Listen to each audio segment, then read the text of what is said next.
right, everybody, welcome back to another episode of the WatchWell Podcast. My name is Parker, and this is my co-host, Nick.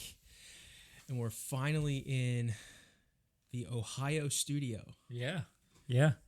Last time we were in my little makeshift area. This is nice. This is the first time I've been here since you've had it set up like this. So, yeah. Nice. And as always, how was your week? I was on vacation last week. Yeah. So That's right. it was a great week. Gulf Shores, Alabama, on the beach. It was a little chilly, but it was a really good week. So other than that, no worries, no concerns. Yeah. We aren't wearing our shirts. That's one thing that we forgot to do is we should have wore our shirts. Yeah, I didn't even bring mine with me. Yeah. I should have brought it. That would have been funny because I got mine in the other room. Cool. So before we get started, guys, I just wanted to ask you to, just a couple of housekeeping things. We've got a lot of big stuff in the works for the podcast that we're really excited for, a couple of contacts that we may have made. I don't want to release anything quite yet, but if you could do me a favor and for those of you that watch on YouTube, if you could please go to our Facebook page, like and follow our Facebook page, along with Instagram, and then our Twitter. And you can find us on Twitter at WatchWell Pod. Follow Twitter, do all that stuff for us. That would be really helpful with us getting to more people. And then also, if you could go follow me on Twitter. You have Facebook, or are you really active, or?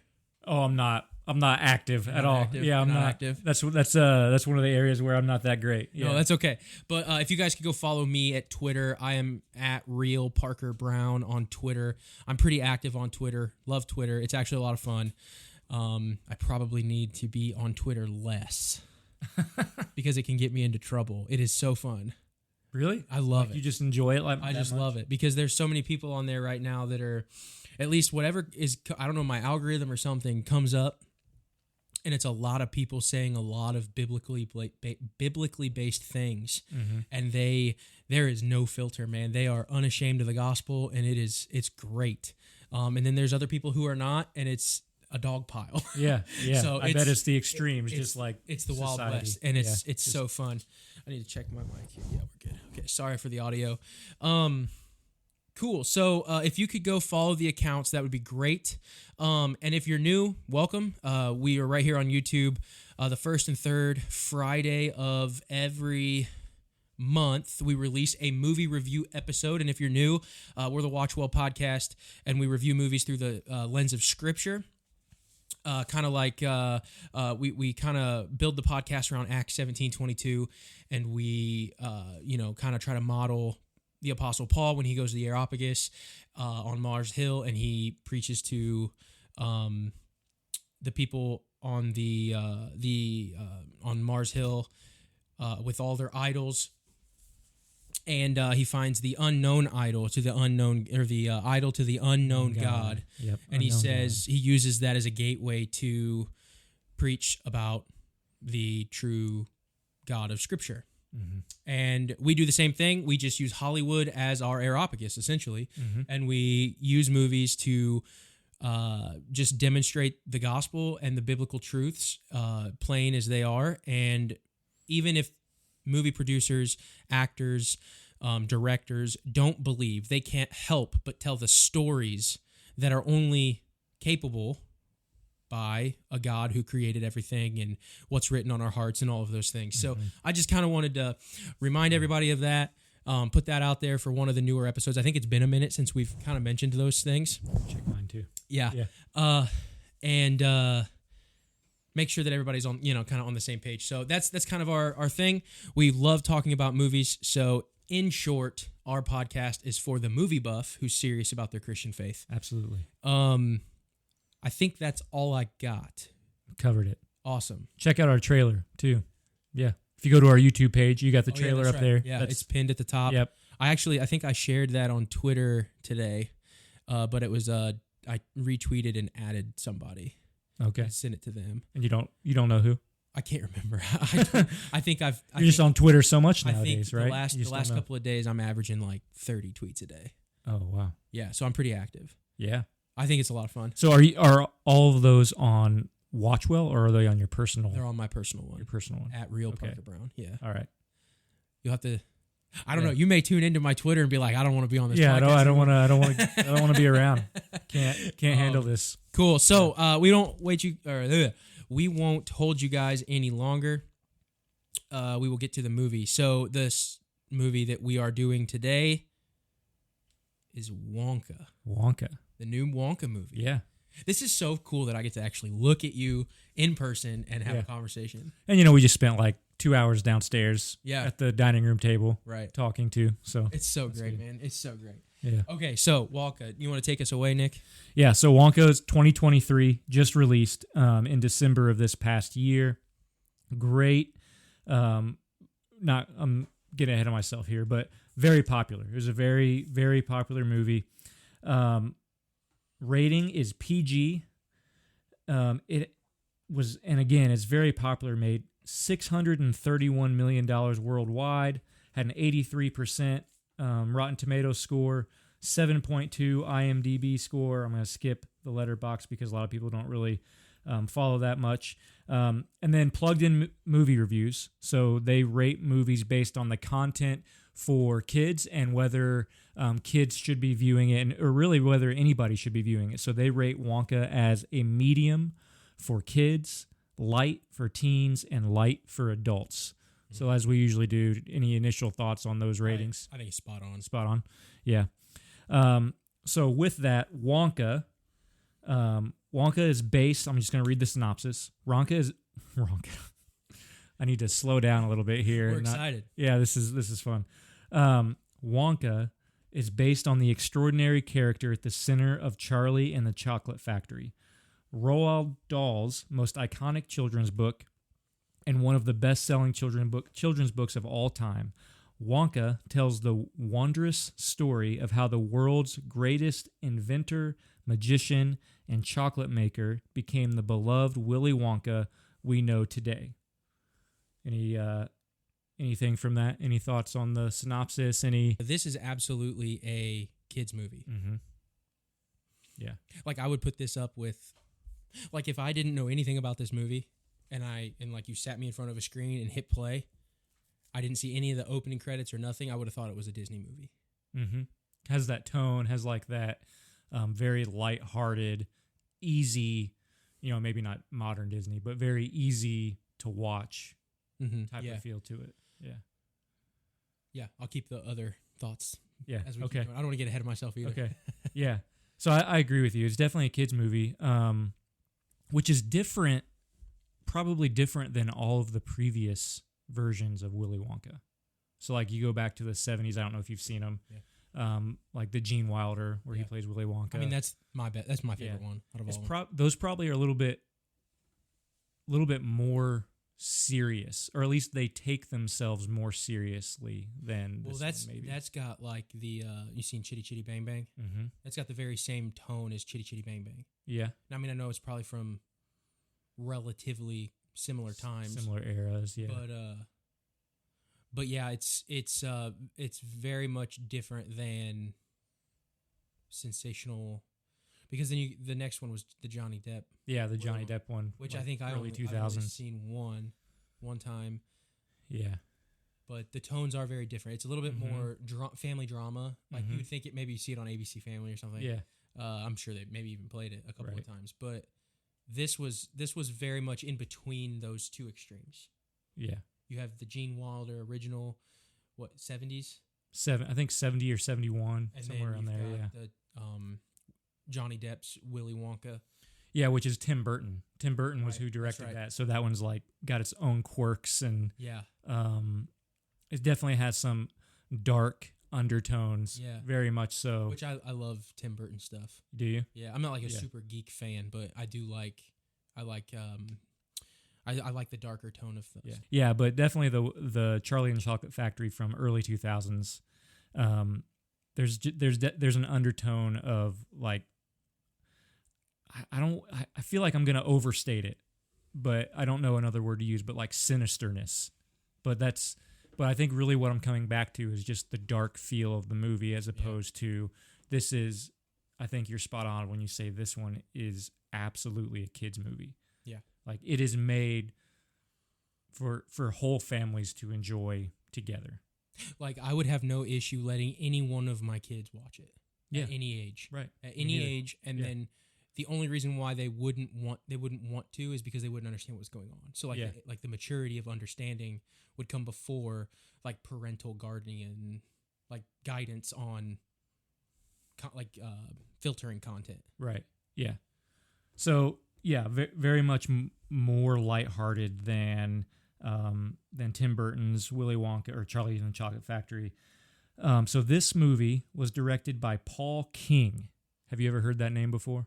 Have you heard the name of Paul King as a film director before? I don't think so. You don't think so? Okay, so neither had I before, looking up the info for Wonka. Turns out he has not directed many films.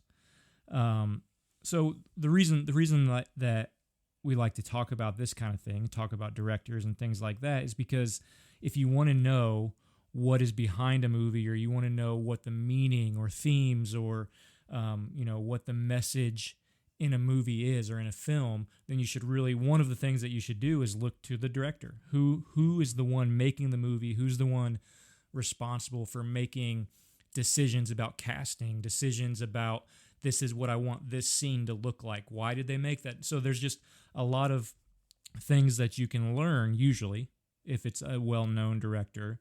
Based on a director's past, you can learn some of the things that they would typically try to present. And so Paul King previously directed 3 films. His first film was something called Bunny in the Bowl from 2009. I have absolutely no clue whatsoever. I've never heard of it, so I can't really draw anything from that. And then his second 2 films were Paddington and Paddington 2. Okay. So without knowing anything about Bunny in the Bowl, with Paddington and Paddington 2, again, spot on with the fact that this is a kids movie. Right. Because those 2 makes sense. all out kids movies. And they follow. Yeah, sure, so it absolutely makes sense that his version of Wonka would be this type of very lighthearted, easy story to get into, to follow. Kids of any age can watch it and know what's going on. So it makes sense that he would do that, and he would have that style here with Wonka. And because I don't know much about him, I also wanted to look up some quotes. What do people say about him as a director? And I found an article from Collider. And so the author of this article, her name is Mackenzie Kingston. Collider's a website, movie news and things like that. It's a website I used to follow a long time ago. I don't really do that anymore. But this article came up. So in talking about Paul King's style and each of these 3 films, it says each of these films bears King's signature blend of oddball humor, surreal artsy visuals and set designs, and tear-jerking emotional maturity. So that's what he's known for in his films, is this type of artsiness, this set design, very intricate set design, and then these tear-jerking emotional moments. So again, I think Wonka probably lives up to some of that, and that's just more par for the course for films that he's made. It's right in line with his style, and so some directors are just kind of like, they seem like they're just directors for hire, right? So a lot of the Marvel movies, there's not a lot of differentiation based on who directs those, right? Anybody can jump in because they already have their vision completely set. A director doesn't need to come in and impose their own vision on those films. Someone like Christopher Nolan comes in and directs something, because you mentioned The Dark Knight, it becomes his entirely. Every film has a specific tone. J.J. Abrams is the same way. Yeah. So like there's directors like that, and it seems like he's either choosing Michael Bay. Good for good or bad, right? Right. So it seems like Paul King, the director of Wonka, he's either choosing movies to fit into that kind of lightheartedness, or he's coming in and then making them so, right? He's adapting to his style, which, honestly, probably it's a minority of directors that actually do that. I think the majority probably just get the job, direct it as they're told to, and then move on from there. And maybe there's other things maybe they want to do. There's like a signature thing that they do or put in, and for sure. Right. Yeah. So moving on from that, there's not, because he hasn't directed a lot of films, I don't think there's a lot I have that we not can seen really... either Paddington. Yeah, I haven't either. I have seen the first one. It's been a very long time. I've only seen it once or twice, and I think that was just kind of on in the background. Was it a musical? No. It wasn't a musical? No. Okay. No, I don't think so. I was curious. So Wonka's the first musical he's directed. Wonka is the first musical that he has directed. And just a kind of fact about Wonka, it is the highest earning... So this is a mouthful, so I got to get my words right. The highest earning live action musical, not counting Disney remakes. Okay. Right? Because that's kind of cheating. Yeah. Yeah, because like you get Aladdin and Lion King. And they're stealing the capital. Yeah, they're just yeah. So non-Disney live action musical, this is the number one grossing movie in that category. Yeah, I would not. Like, it doesn't... It shocks me in a way, but that will come up later. Okay. It shocks me in a way, but it also... Like, I'm not... it's not super shocking. Okay. Yeah. And I'll unpack that a little bit later, but as we keep going. Yeah.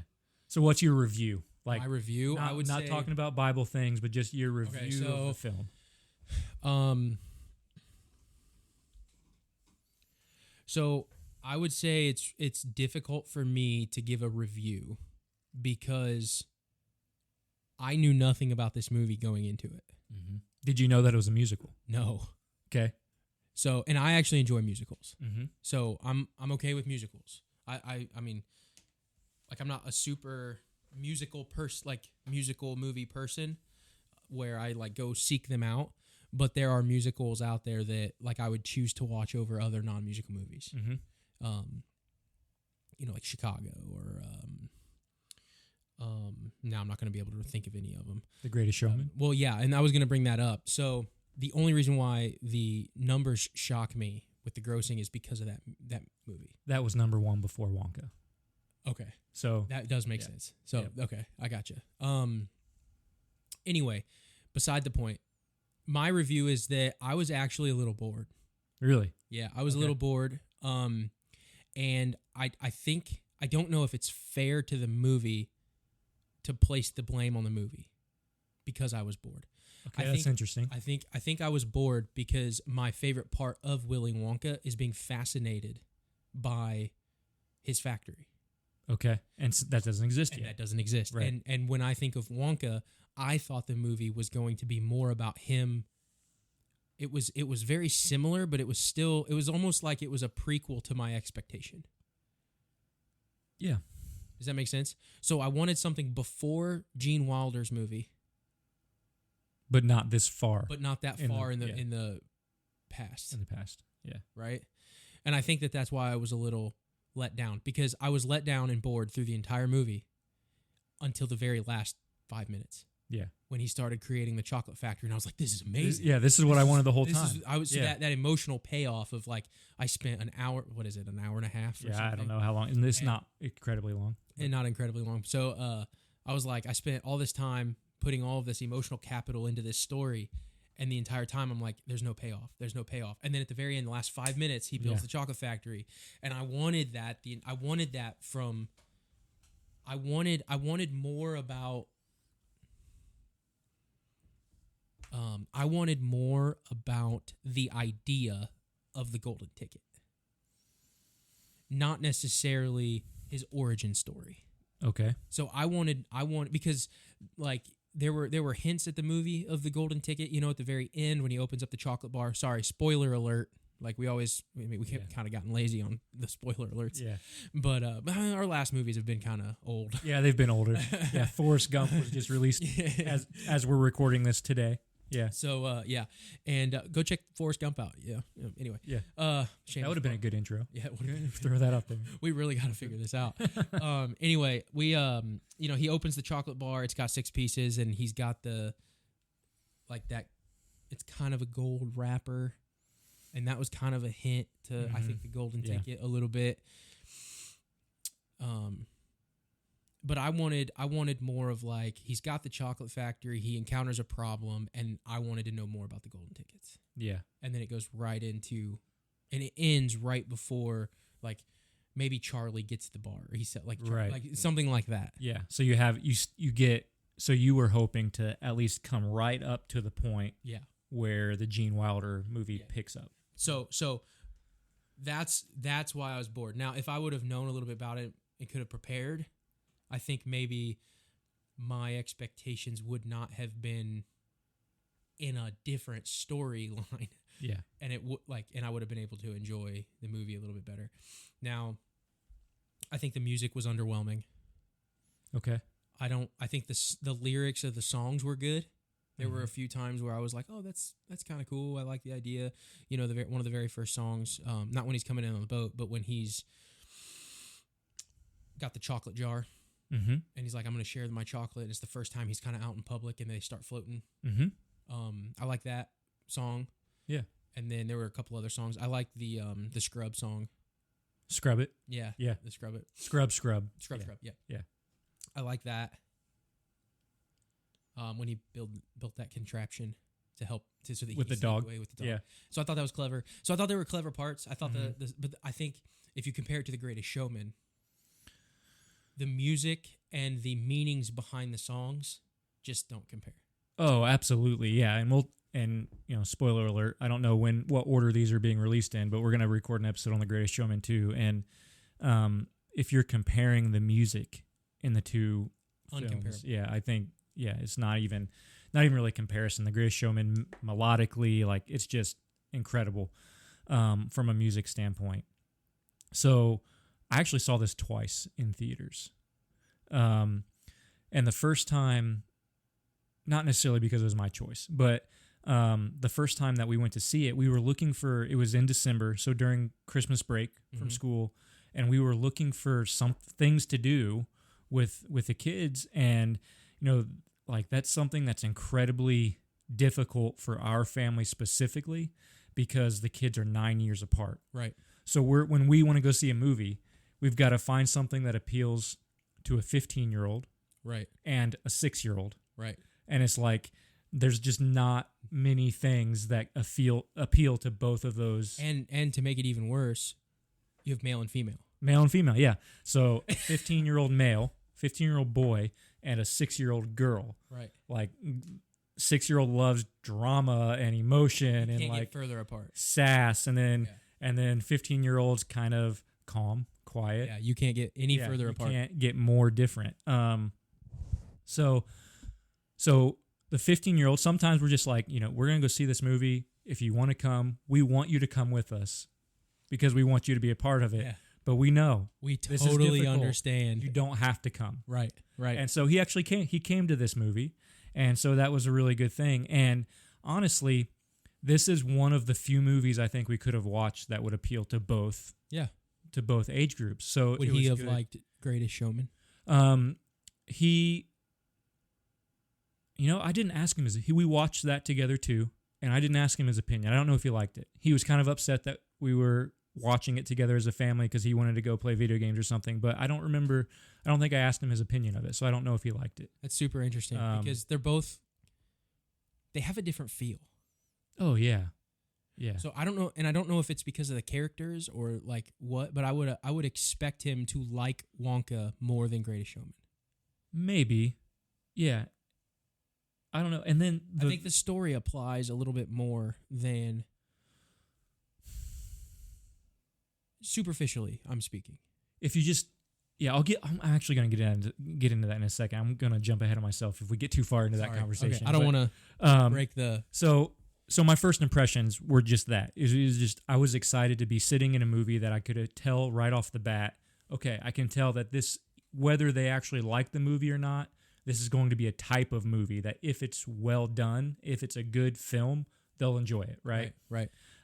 Wholesome, yeah. And we don't have to worry about anything. There's not any big fight scenes that the 15-year-old would love with, like, weapons and things like that, gore, that the 6-year-old can't see or shouldn't see. So I was incredibly excited about that. But when we went to see it, I had no clue that it was going to be musical either. Okay. At the theater. And then I got online afterwards, and apparently no one did. Like, fans of this movie went to the theater completely unaware of the fact that this was a musical. And I guess it was an intentional effort on the part of the studio to not market it as a musical, to market it solely as an origin story like the previous Wonkas. I mean, it's smart because more people will go see it. Yeah, and then not market it as a musical. So you kind of trick people into seeing this a film or a type of film that they might have been turned off by, and then it becomes, the most popular of that genre. So I mean, right. All power to him. It was successful. It worked for him. So beyond that, I think the lighthearted nature of the movie, some of the jokes and things that were really easy to get, like the first thing that comes to mind is every time someone says "poor," that one of the Chocolate Cartel members throws gags, dry heaves. Yeah. Like that, I thought that was funny and that was appealing to both. And then just like the easy story of here's a main character who is just pursuing a dream, right? Like he, but on a deeper level. So for the 6-year-old, he's just pursuing a dream, and she starts to like that main character because she feel attached to that main character because she wants to see him live out his dream, right? Because that's the goal that Wonka has. But then on a deeper level, you have like the abandonment issues, and you have like Wonka losing his mom. You have Noodle being an orphan, and you have like all of these dynamics at play that they don't ever really, they never go like fully into those things, but they're there, and they do add some depth for older people, like older kids and things like that, to watch it, and for adults. So I thought that part of it was successful. I kind of agree with you on the songs. The songs are kind of... It's almost like they were like turned down. Yeah. And I don't just mean in volume. I just mean in like when you watch The Greatest Showman. Oh yeah, it's like a rock opera. Yeah, like you couldn't necessarily call the genre rock of the songs, but it's like in your face from the beginning, music wise. But every song is a banger, man. Like, yeah, they are good. Yeah, musically, lyrically, like all of it. Yeah, is like you could go and it's a concert. Yeah, this is like karaoke compared to, in my opinion. Yeah, and it was like, okay, we have these lines that they want to say. Like, we want our character to say these lines. Like now put them to a tune. It was an afterthought. There's some catchy melodies and some good things like that, but that doesn't also mean that it's bad, right? Because I enjoyed some of the songs, but it's like listening to, a normal stereotypical old school Christmas song, and then switching over to pentatonics or the the Trans-Siberian Orchestra. Yeah. It definitely is kind of like that. But as far as acting goes, I thought all of the villains of the movie were head and shoulders above anyone else. I agree. Like, so I think, so you had Mrs. Scrubbit. Even over Wonka? Oh, yeah, I wasn't impressed. You weren't with Timothy Chalamet? No, I thought he was just kind of dry, kind of flat. There wasn't any quirkiness to his character. And I thought every time that he tried to portray like that type of quirkiness that the other, like Wonka's. Depp and Gene Wilder, it came across like he was acting. Okay. So like it's kind of a fine line, but sometimes you can see that line. Like sometimes the difference between somebody who, like when you watch them on screen, it's as if they've become that person. Yeah. And this is just them living versus like somebody who's trying to pretend. Yeah. And I felt like, I think Timothy Chalamet is a good actor. Like he was in a movie called Beautiful. He's Dune, absolutely. But I'm kidding. He was in a movie with Steve Carell called Beautiful Boy about addiction. And he's absolutely incredible. Like I was concerned that he was actually an addict. Okay. Like that's how good he does in that movie. So I love him as an actor. I just thought that this portrayal of Wonka came across like he was pretending. And maybe there's something to say there too, is like, now that I'm thinking about it, it's often easy to forget that the greatest showman, I think, if you're in the comments and you know this, comment down below, but I think that they selected the actors and actresses based off of their musical talents and performance talents first, and then their acting ability second.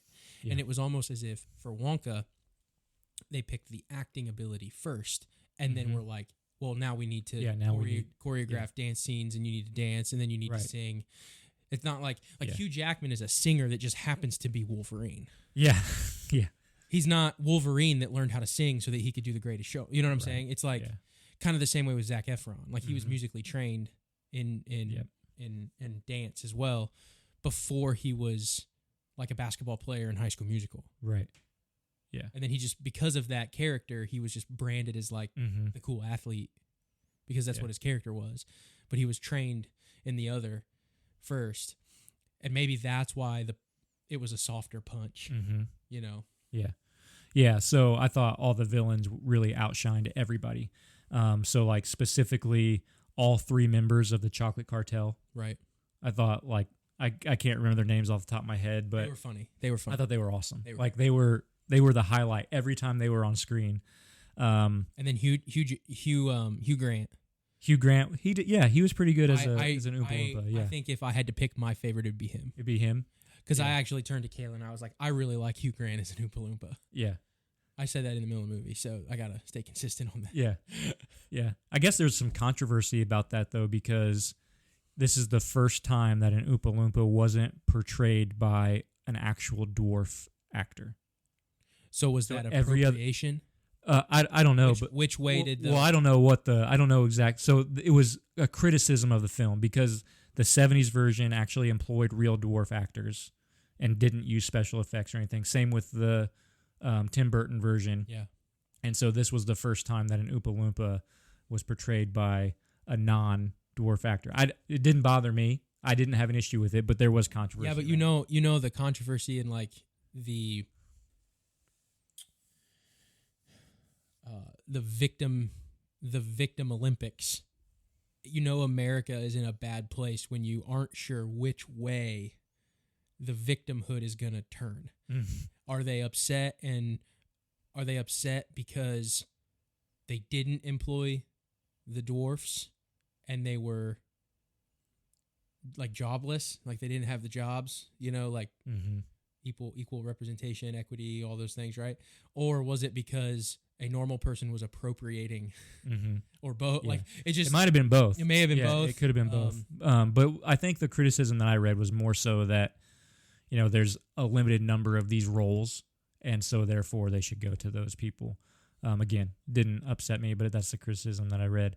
But then also Keegan-Michael Key as the police chief, I thought he was awesome. Yeah, Balake. Yeah, he was hilarious. Like pretty good. He was when he got stuck in the car. Yeah, yeah. Every time you see him, he's fatter and fatter and fatter and fatter, gain more weight because of all the chocolate that he has, the unlimited supply. It's so stupid. It is so ridiculous. But that's why it works. I think that's why it worked. Because because they were able to harness that lighthearted aura. Like it doesn't work if they don't have that over easy feel. Yeah. They let it breathe really well. Yeah. Yeah. So I thought all that was great. So I enjoyed it. And then the only reason that I went and saw it again is because my daughter wanted to do a daddy-daughter date, and we did that. So we went to a restaurant and went to see a movie, and literally the only movie in theaters at the time that was appropriate for her to see was to go see Wonka again. So nice. So that's what we're doing. So I enjoyed it. I'm excited to get into Bible stuff. Yeah. So I don't really. This is going to be interesting because as it relates to, the WatchWell stuff that we usually do, when it comes to Wonka, because of its light-heartedness, its the kind of easy to follow story, I think you could probably come up with so many different things. Like there's tons of things about ingenuity, creativity, and things like that. So that, like the creativity of Wonka, we could talk about, and maybe we will talk about some of these things, but you could talk about the differences between capitalism and crony capitalism. And like, because you could see that dynamic play out in the film. And then, okay, now where does the Bible fit into that? Like, would the Bible support capitalism? Because when a lot of people when they say the word capitalism, they think of crony capitalism. They don't think of actual capitalism with free markets and like people can with less barriers to entry and things like that. They think of the chocolate cartel. That's who they think of when they think of it's just greed all the time. Yeah, greed all the time. So then you also have that quote from Noodle. Gonna blank on it at the wrong time, but there it is. The greedy beat the needy every time. It's just the way the world works. She says that to Willy Wonka twice, I think, in the movie. And then, so I think all of those various things are good jumping off points. But the thing that I think probably stuck out to me most was the idea of orphan syndrome. So Willie has this vision. He inherited this vision from his mother, this ability to dream, this ability to conceive of things in his mind, to not only make his own situation better, but to make that of those around him better by producing a better product. And regardless of his starting point, how difficult that starting point was, he still inherited that dreamer's mentality from his mother. So on the other side of that, Noodle has all of the characteristics that you already mentioned. Has the characteristics of not trusting, that this is just the way the world is, right? This is the greedy beat the needy every time, Willie. It's just the way the world works. And when you look at that and look at, if you were to put both of their experiences and the influences that were on their lives up to the point where they meet, it absolutely makes sense and tracks that one would be, and I don't know that you can necessarily call Noodle a bitter character. I don't think she's bitter at all, but there is kind of, when you talk about not being trusting, when you talk about having some illusions that the world is just evil and a nasty place and it's never going to be any better, like that lack of hopefulness can sometimes, you could kind of see that as if this were a real situation, like there would be bitterness growing there. But I don't know. I might push back on that a little bit, just from a different perspective, because the only reason why you would get bitter is if you know there's better. Well, I guess maybe I'm conflating hopelessness and bitterness. Because what I'm saying is the only reason why she wouldn't be bitter is because she doesn't know any different, because she grew up in that environment. It's kind of the Willy Wonka was the only external source of there is better. Right. Her reality was all that there is. Yeah. And so I think that's ultimately what I'm pointing to here in their relationship, is that somebody needed to be directed to the ability to dream. Right. That's right. Right. And whereas Willie had a mother who continually taught him how to dream and encouraged him to dream, Noodle had, I mean, what would you call them? I mean, caregivers who forced her into servitude, right? Is that really what it is? Yep.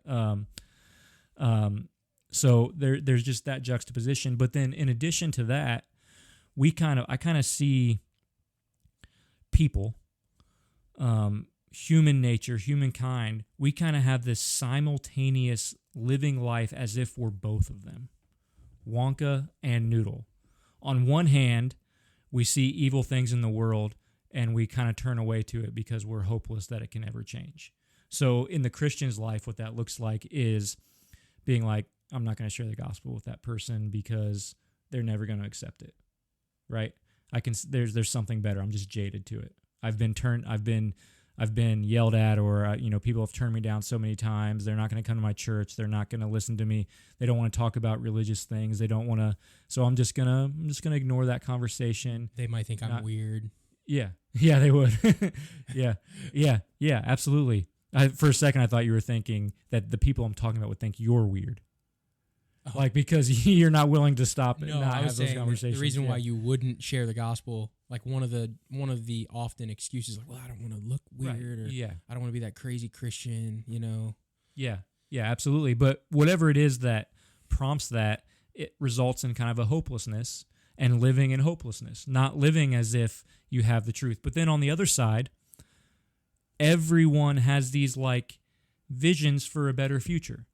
Like even the orphan has dreams, right? Mm-hmm. Even the orphan has, Noodle in the film kind of, actually, I think it actually shows up as a drawing in the film, right? Like it kind of an animated thing where she describes what her dream is. At the end. In the way that she would meet her mom. Yeah, right? It was at the end, right? But she that's where she finally does. Right. But long before that, she describes that picture. Okay. Right?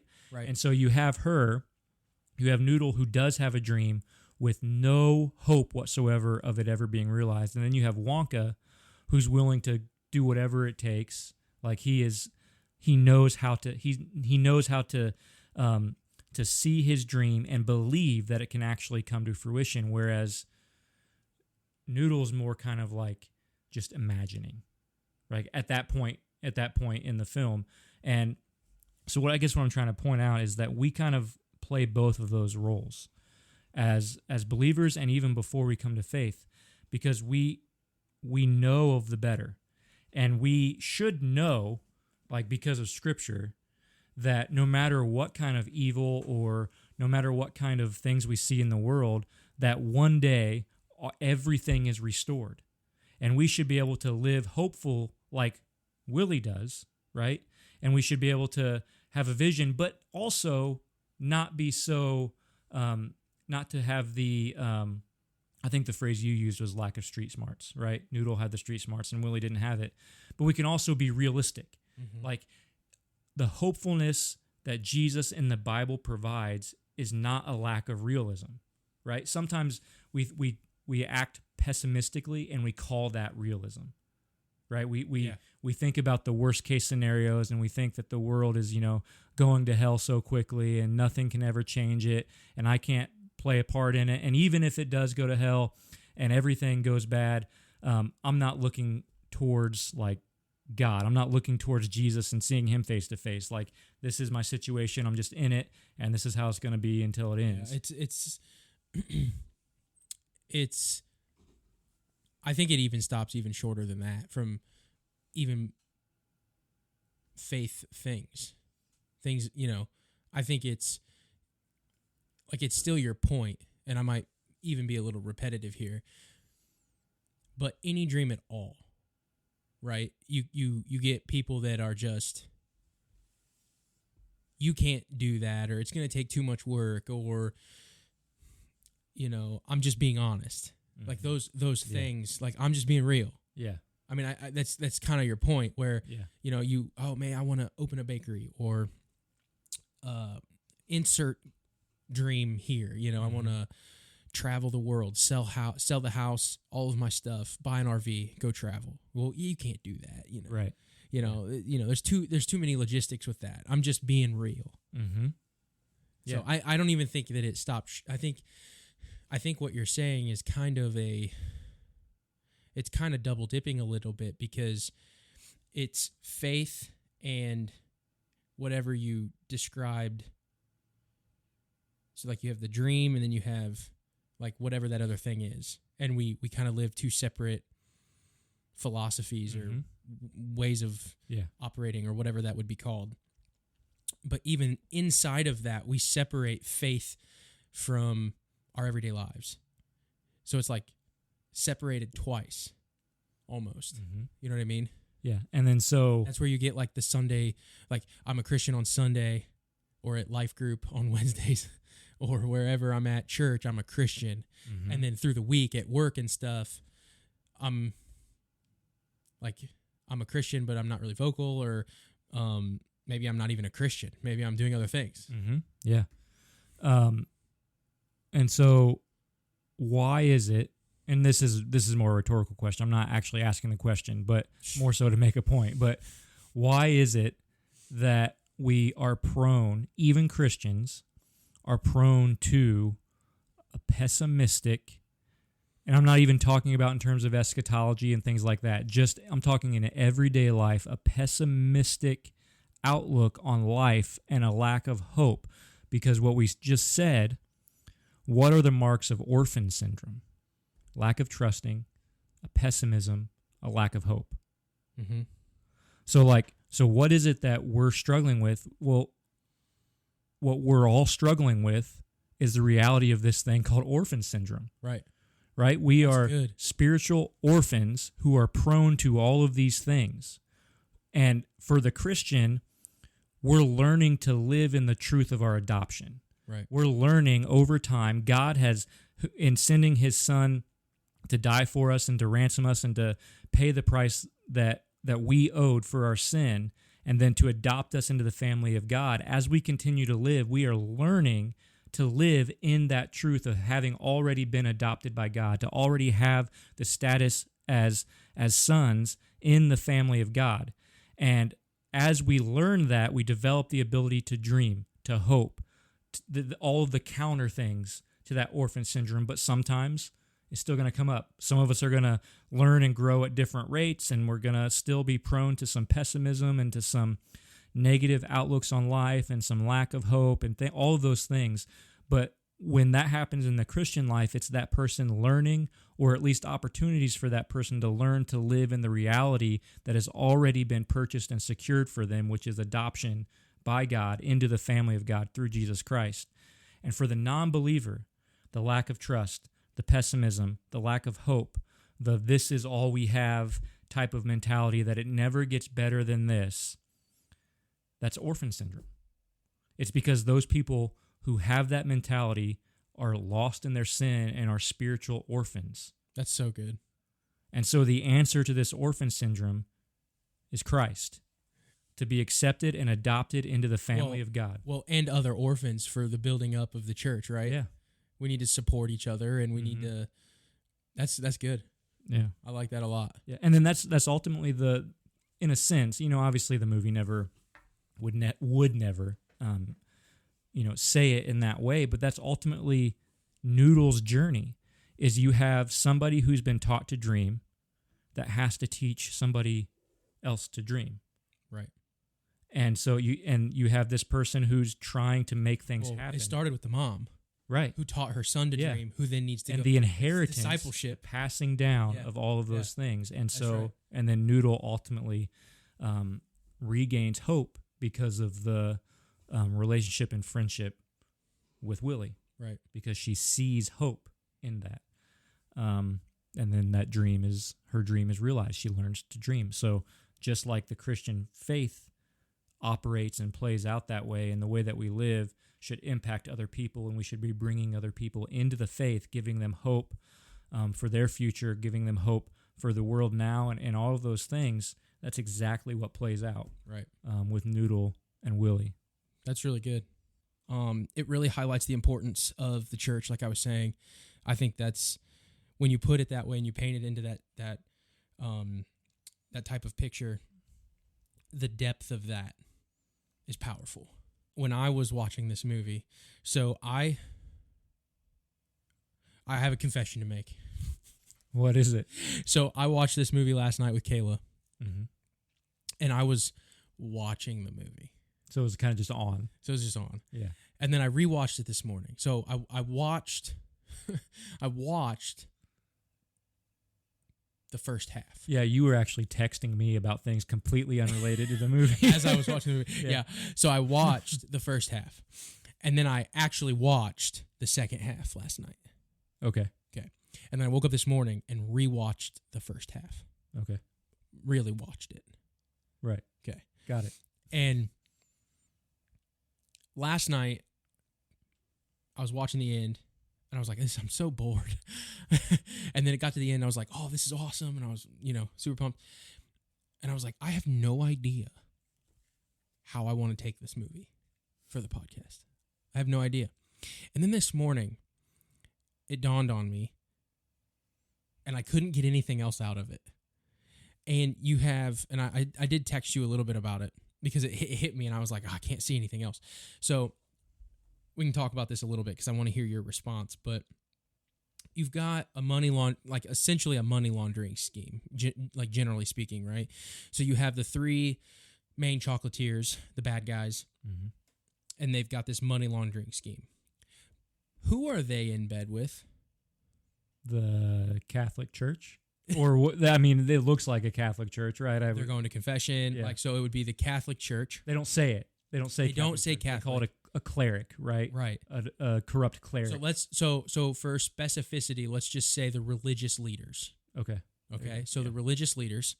So you have the three chocolatiers. Okay, and then you have the religious leaders in bed together, right? What they're doing is the religious leaders are addicted to the chocolate. Chocolate is essentially like a drug, right? Yeah, absolutely.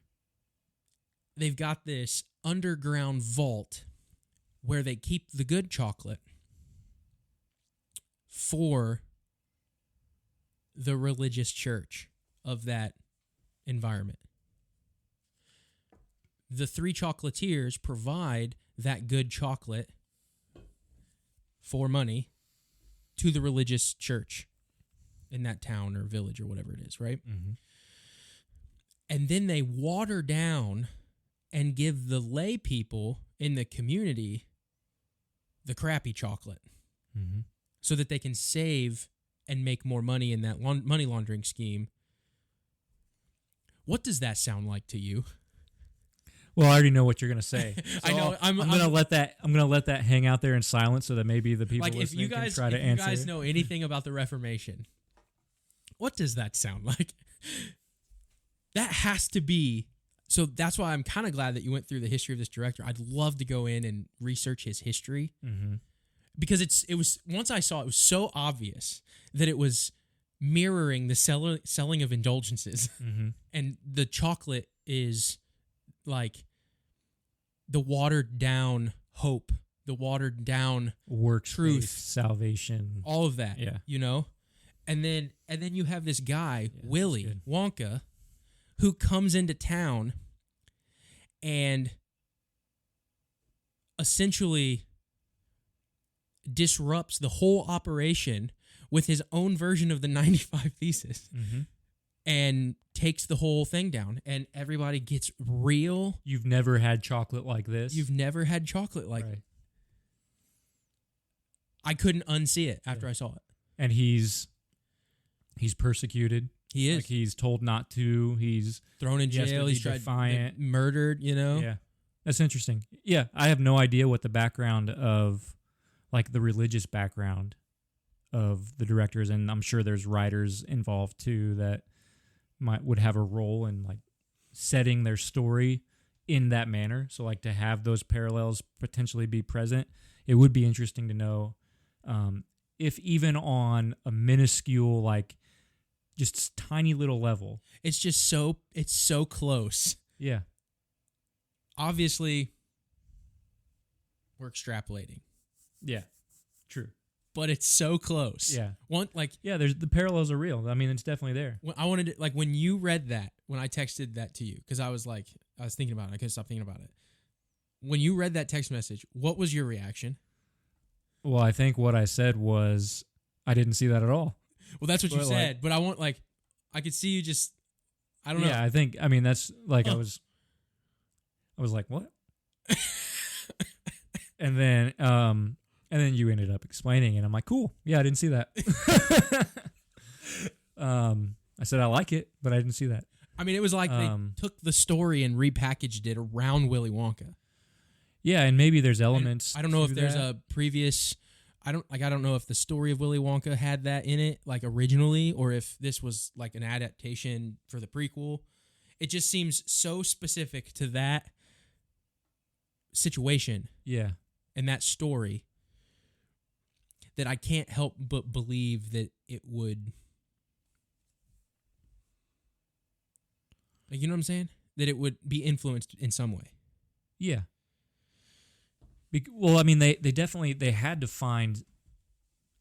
to lean into the, making it difficult for Willie, right? I mean, that he couldn't just show up and it be, because in his mind when he's coming in to the city, do you remember the name? I don't remember the name of the city. When he's coming in on the boat, like at that moment in his mind, he doesn't think there's any obstacles at all. No, he's like, I'm just going to walk in. It's going to be great. Right. My chocolate's the greatest. I'm going to sell it, and everybody's going to love it. It's going to be a good thing. Yeah. So they had to come up with some way to make his journey like extremely difficult.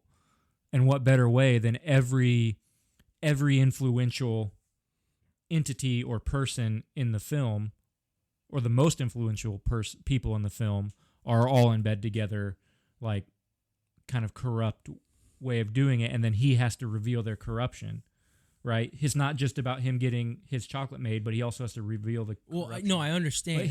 But I guess what I'm trying to get at is, to go along with what you're saying, the Willie's chocolate that no one's ever had chocolate like this before.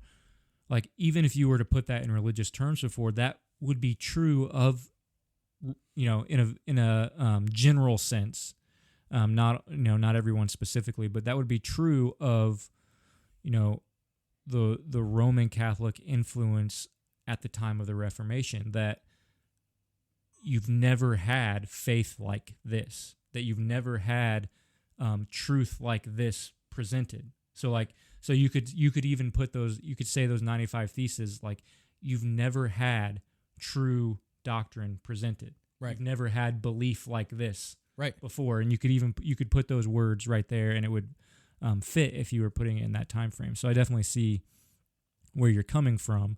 I wonder, I guess I wonder if that was an intentional move, like where somebody was, drawing those lines and saying, well, this might be effective. Let's see how this goes if we adapted it like this. Or if it just seems so specific to me. It's just like, we need obstacles. So let's make obstacles. But see, it's too specific for me to believe that it was like, hey, we just need obstacles. Let's use the Catholic Church, because there was confession booths and stuff. So it was hinting at Catholicism and the traditions of Catholicism. But it just seems too specific. Why not just make it a battle between the three chocolatiers and the government? Why specifically use the religious church? Well, that would be a really good question to ask the director. I know, but I'm just saying, like, rhetorically, why?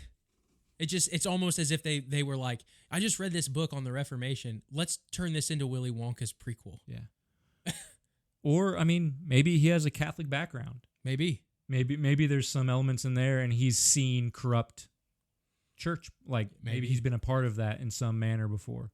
And something that I've always noticed is, like, when you have, and this is kind of getting off to bring me back to topic if it's it's okay. You're good. Want to go, but like movies, when they present religious figures, and I think it's probably more of a visual choice than anything, but it's very rarely ever a Protestant religious figure. Right. Well, like historical, like, right, or even modern. Like, sometimes it happens, but what I meant by historical is like accurately portrayed.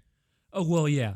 What I'm trying to say is, if a main character, whether it's a villain or the hero of the story, is religious, they're going to more than likely be Catholic. Right. Because, if a Catholic priest, you can look at somebody and say, oh, that's a Catholic priest, because they have that. Or they might be, I haven't seen, not that I've seen a movie recently, but they might be more, a script writer might be more prone to make them Jewish, because they have the visual representation of what, but then Protestant, you don't have all that visual representation, right? So it could be that he just wanted to portray religion as corrupt. Right? And that is the placeholder for religion in general. So you're saying that maybe it wasn't born out of stealing the story from the Reformation. It was just, I just want to show that capitalism and the church is corrupt, so I'm going to put them in bed together to create a Monday. I'm just saying possibly. Possibly, Yeah, yeah. like as a possibility. I could see them arriving. But even then, the more minute details of what you're saying connect a little too easily to just be like accidental. Maybe. Yeah. I still think it's too precise to... Or you know, again, this kind of all depends on the worldview of the director, and we don't have a lot on that. But like, maybe you have an unbelieving filmmaker who accidentally created a new Reformation. Right. Like, right. yeah, I don't know. But so I think all those are possible. But yeah, I mean, he just... I like the parallels. Yeah. It's like he's got this chocolate, I want to share it to the world, and I'm going to go do it right in front of all the other businesses that are in bed with the church. Yeah. Oh, right man. in the public square. Right in the public square. Yeah. And I'm going to give it directly to the people, not to the gatekeepers and like the people who claim to have authority. And it was 100 proof. Yeah. You know what I mean? Yeah. So Wonka and the Reformation. Wonka, there's our title. Yeah. Stumbled upon that one, but once I saw it, I couldn't unsee it, and I was like, "Oh my gosh!" But anyway, that's all I got, man. Yeah. Yep. Would you watch it again? Probably. Yeah. Probably. Probably not on your own. Like you want to watch a movie. Maybe if there was nothing else to watch. But it'd be in the background.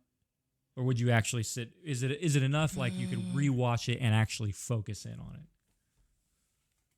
I probably wouldn't choose it unless I was watching it with, like, if I needed something to watch with the kids or something. Mm-hmm. Probably not. There'd just be other movies I would choose. But maybe. I don't know. Like, every now and then, it's like, oh, I haven't seen that movie in like 6 years. Let's watch it. Yeah. But I've seen it about 10 times because it's on Max now. Yeah, yeah. Lincoln loves it, so we've watched it countless times. But. Cool. All right. Hey, guys, it's Parker from the WatchWell Podcast. If you liked this video, we want to go ahead and have you subscribe right here on this button. If you want to watch the full podcast episode, go ahead and click right here. And if you want to watch another WatchWell clip, go ahead and click right here. And remember, if you're going to watch well. We'll see you in the next one.